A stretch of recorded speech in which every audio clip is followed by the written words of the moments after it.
Quale pesce può essere stato in grado di rompere un filo d'ainema di più di 1 millimetro di diametro e con un carico di rottura di oltre 100 kg? E non è successo sul fondo, bensì a mezz'acqua. Eccoci qua, io e Luigi Poretti, mentre usciamo dal porto di Otranto alle 5 di mattina per non morire di caldo e alla ricerca di qualche pescione enorme. Oggi Luigi mi ha promesso dei pescioni che non entreranno nel retino. Questo lo puoi anche tagliare se poi facciamo una figura di merda. Vabbè, noi ci proviamo. Dopo una traversata lunghissima che ci porta quasi ai confini con la Grecia, io e Luigi arriviamo sul posto. Mentre Luigi cerca le pietre giuste dove calare sui pesci, io preparo la montatura, visto che come al solito non ho nulla pronto. E visto che squadra che vince non si cambia mai, utilizzo lo stesso jig dell'altra volta, innescando come al solito la striscia di calamaro puzzolente, che anche stavolta Luigi ha scongelato per una decina di volte, perché come dice lui, più puzza e meglio funziona. Prima di provare a pescare i veri mostri, ho chiesto il piacere a Luigi di farmi provare a pescare uno scorfano rosso, pesce che non sono mai riuscito a prendere, proprio perché vive a profondità abbastanza elevate e non è facile trovarlo vicino a una costa. Quando si fa questa pesca bisogna stare molto attenti, perché appena l'esca arriva sul fondo, se i pesci ci sono, mangiano.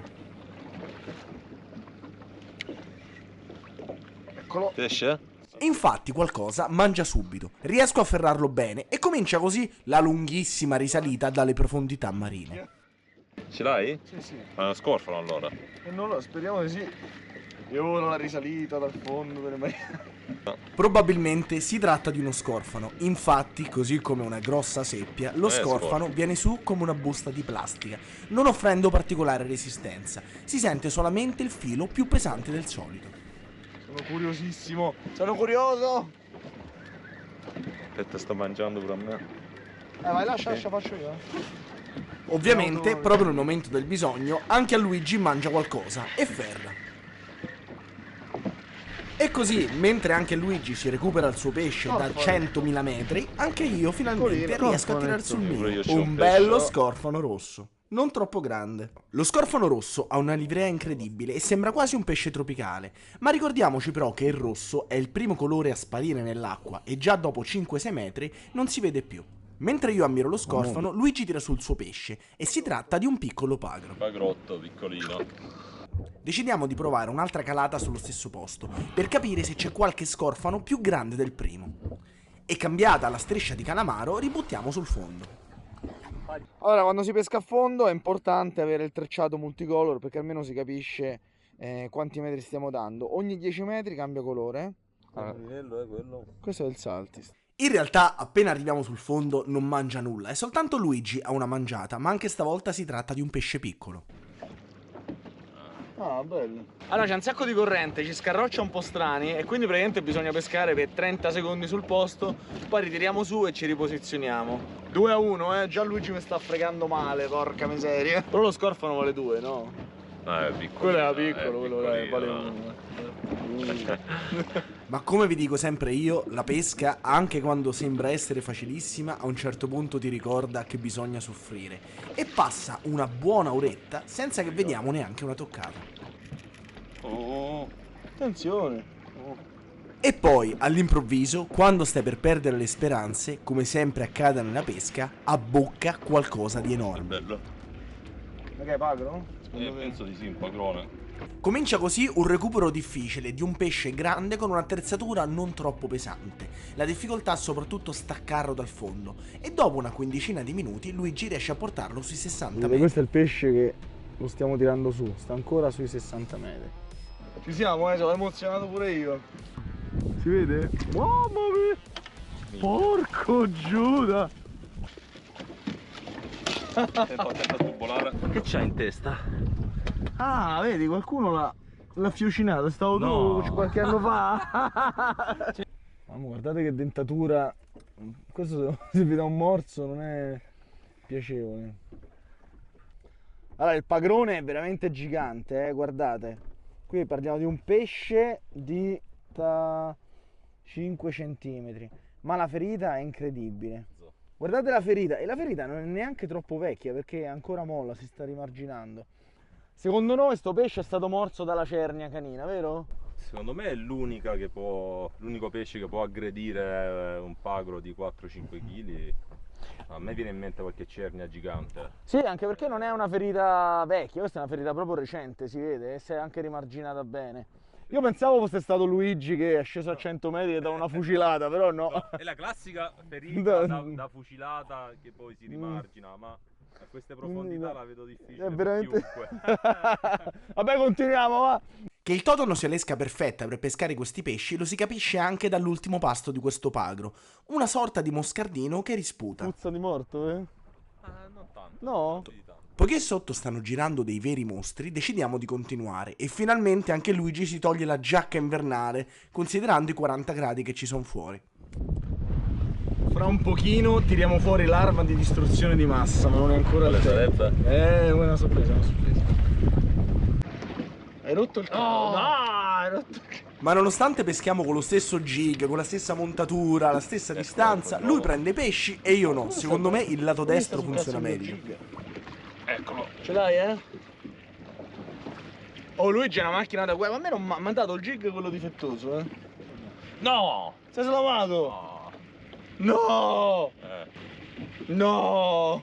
Guarda, siamo usciti, Siamo usciti. Siamo usciti dalla zona, vuoi tirare? Ho tirato fuori l'arma di distruzione di massa, sei pronto? Buone, Le ciliegie. Le hai raccolte tu? Ma l'ho raccolto io magari. Anzi, questa è mezza muffa, brutta voglia. Vediamo. Io intanto calo però. Oh, allora Luigi è già calato, io ho voluto fare un esperimento strano, ho tolto il polpettino e ho messo direttamente la testa del calamaro. I penzolamenti ci sono tutti, vediamo se mangia. È brutto, È veramente brutto, eh. Magari Assomiglia a qualcuno che conosciamo.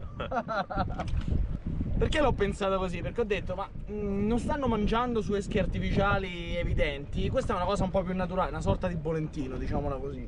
Però vediamo. Guarda, bella, queste belle mangiate. Facciamolo mangiare. Ma come si dice, gli esperimenti a volte pagano. E prima ho una bella mangiata su un pesce che purtroppo non riesco a recuperare perché si slama dopo pochi metri. Funziona. Sei slamato? Slamato? Sei slamato. E poi con un pesce più piccolo di quello di prima che però riesco a tirare a bordo senza troppi problemi. Dai, non è male, eh? Ma dopo l'ennesimo pagrotto decidiamo di andare a provare a prendere cose molto più serie. Ora finalmente andiamo a prendere roba seria. Io ho montato lo Xipi, un calamaro, ho fatto una montatura con un assist, ho usato un bel lamone della Mustad 4.0, con cui l'altra volta poi ci ho preso un bel dentice. E adesso invece Luigi sta preparando l'innesco del polpo, ne abbiamo presi un paio.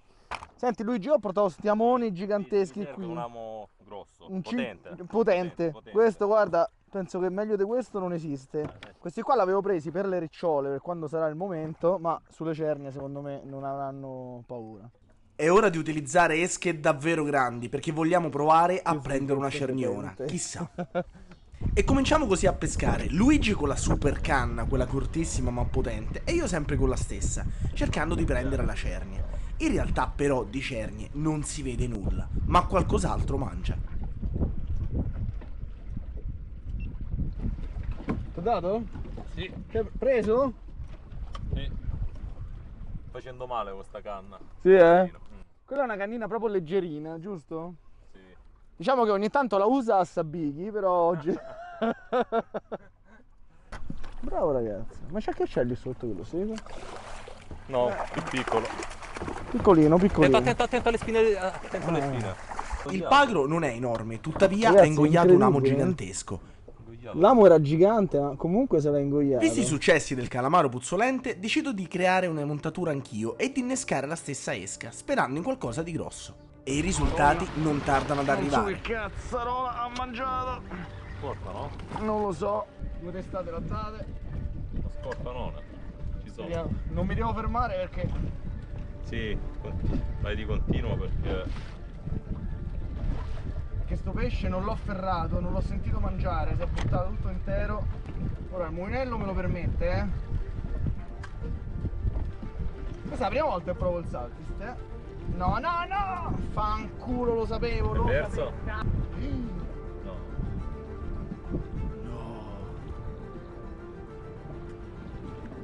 Inizialmente pensiamo che il pesce si sia slamato, invece ha spezzato un dinema che regge più di 100 kg. Ma com'è possibile? Che sia stata una cernia canina non di grandi dimensioni o forse una murena gigante? Non lo sapremo mai. Ma senza perdermi d'animo ci riprovo e stavolta di nuovo qualcosa di grande bocca. Come mi ha detto il buon Luigione, piano senza pompare. Ma dopo le prime testate iniziali, Vedi? il pesce viene su tranquillamente, come la solita busta di plastica. Eccolo. Immaginiamo che si tratti di un grosso scorfano. E invece... Scorfanone? Sì. Ma siamo sicuri? No, la mostella. Una mostellona, madonna che bello. Questa è la mostella o musdea, un pesce delle abitudini prevalentemente notturne che vive negli anfratti bui.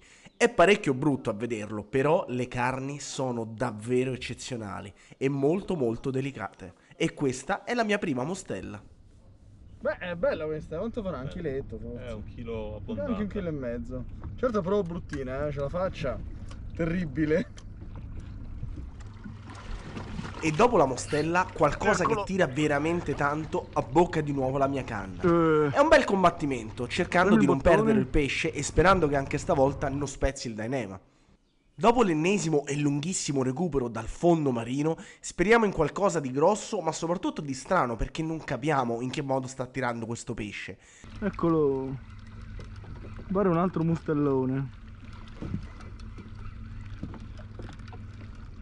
No! Hai No. capito? No! No. No! No, raga. E mo? Purtroppo si tratta di una murena, ci aveva ingannato, facendoci sperare in chissà che cosa. Completamente annodata, rilasciarla risulterà davvero difficile. Sarà stata una murena a romperci il dainema da 100 kg oppure un altro pesce? Se avete qualche idea, scrivetelo nei commenti.